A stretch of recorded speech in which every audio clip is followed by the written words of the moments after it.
Police કર્મચારીઓ 8 કલાકથી વધારે કામ કરે છે, જેને કારણે એમના સ્વાસ્થ્ય અને કૌટુંબિક જીવન ઉપર અસર પડે છે।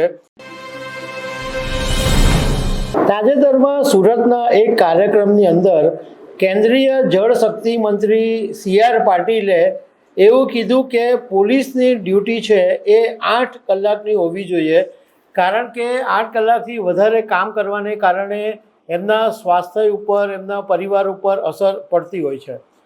તો આ નિવેદન પરથી થોડુંક અમે એનાલિસિસ કર્યું છે કે ગુજરાતમાં કેટલી પોલીસ છે, કેટલી અછત છે, પ્રેક્ટિકલી આ કેટલું અઘરું છે। તો આ બધા વિશે હું તમારી સાથે વાત કરીશ। મારું નામ રાજેશ શાહ છે અને તમે જોઈ રહ્યા છો ગુજરાતના સૌથી મોટા ડિજિટલ ન્યૂઝ પ્લેટફોર્મ ખબરછે.com। પહેલાં CR પાટીલે શું કીધું એ જોઈ લઈએ। તો સુરતની અંદર ગુજરાત પોલીસ આવાસ નિગમ દ્વારા 116 કરોડના ખર્ચે પોલીસ આવાસનો એક કાર્યક્રમ હતો અને એમાં ગુજરાતના ગૃહમંત્રી હર્ષ સંઘવી, કેન્દ્રીય જળશક્તિ મંત્રી CR પાટીલ હાજર રહ્યા હતા। હવે CR પાટીલે આ કાર્યક્રમની અંદર એવું કીધું હર્ષ સંઘવીને ઉદ્દેશીને કે પોલીસ કર્મચારીઓ 8 કલાકથી વધારે કામ કરે છે, જેને કારણે એમના સ્વાસ્થ્ય અને કૌટુંબિક જીવન ઉપર અસર પડે છે। જો યોગ્ય પ્લાનિંગ કરવામાં આવે તો 70થી 80% કર્મચારીઓની 8 કલાકની ડ્યુટી ફિક્સ થઈ શકે એમ છે। સમયની અનિયમિતતાને કારણે પોલીસ જવાનો માનસિક તણાવ અને બીમારીના શિકાર બને છે। જો પોલીસ કર્મચારીઓ શાંત મગજે અને સ્વસ્થ હશે તો વધુ સારી રીતના સેવા આપી શકશે, એવું CR પાટીલે વાત કરી છે।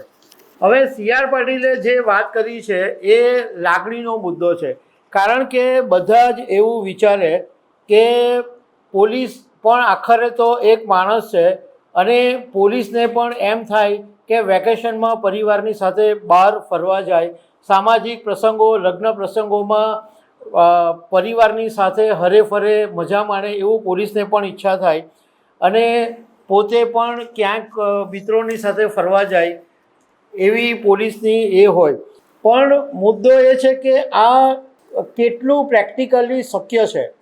હવે ગુજરાતના આંકડા જોઈએ તો ગુજરાતની અંદર પોલીસની જે મંજૂર સંખ્યા છે ટોટલ એ 1,09,337 છે અને ખાલી પોસ્ટ છે એ 21,070 છે, મતલબમાં 19% જેટલી અછત છે।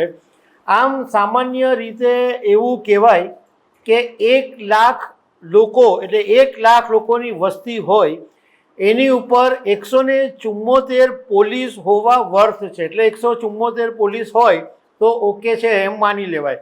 આમ તો ઇન્ટરનેશનલ જે સ્ટાન્ડર્ડ છે એ 1 લાખ વસ્તી પર 222 પોલીસનું છે, પણ અત્યારે ગુજરાતની અંદર એવી સ્થિતિ છે કે 1 લાખની વસ્તી ઉપર 128 જ પોલીસ છે।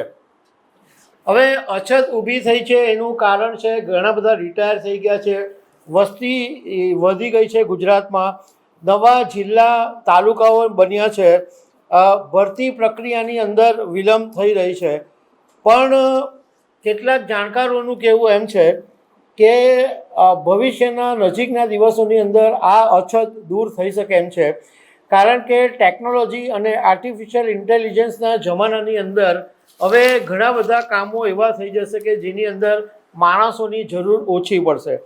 એક એક્ઝામ્પલ તરીકે આપણે જોઈએ તો પહેલાં આપણે ટ્રાફિક સિગ્નલો ઉપર ટ્રાફિક પોલીસને ઊભા રહેતા જોતા હતા, પરંતુ AIના ઉપયોગને કારણે જે પ્રમાણે સિગ્નલો ફટાફટ હવે શરૂ થઈ ગયા છે અને લોકો સિગ્નલને ફોલો બી કરતા થઈ ગયા છે, તો ઘણી બધી જગ્યાએ હવે ટ્રાફિક પોલીસની જરૂર નથી પડતી।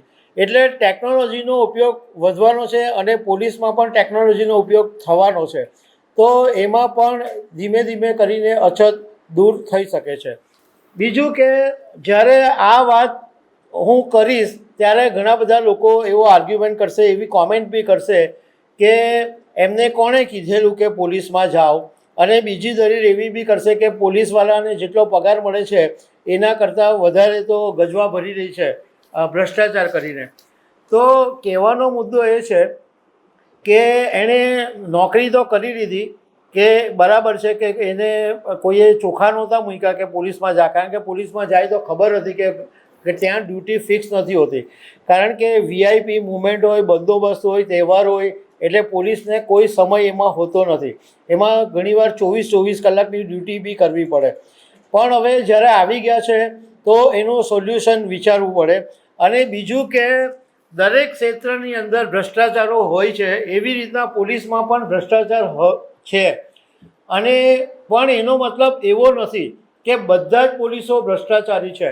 કેટલીક જે ભ્રષ્ટાચારી છે એની સંખ્યા ઓછી છે, એની જગ્યાએ ઘણા બધા એવા જેન્યુન પોલીસવાળા પણ છે કે જેમની જિંદગી માત્ર પગાર ઉપર જ નીભે છે. એમની સાઈડની કોઈ આવક નથી, એ 2 નંબરના પૈસા કે લાંચથી પોતાનું જીવન ચલાવતા નથી. તો એવા બધા બી ઘણા બધા પોલીસો છે. તો દર્શક મિત્રો, આવા અનેક અપડેટની સાથે અમે તમને મળતા રહીશું. આભાર.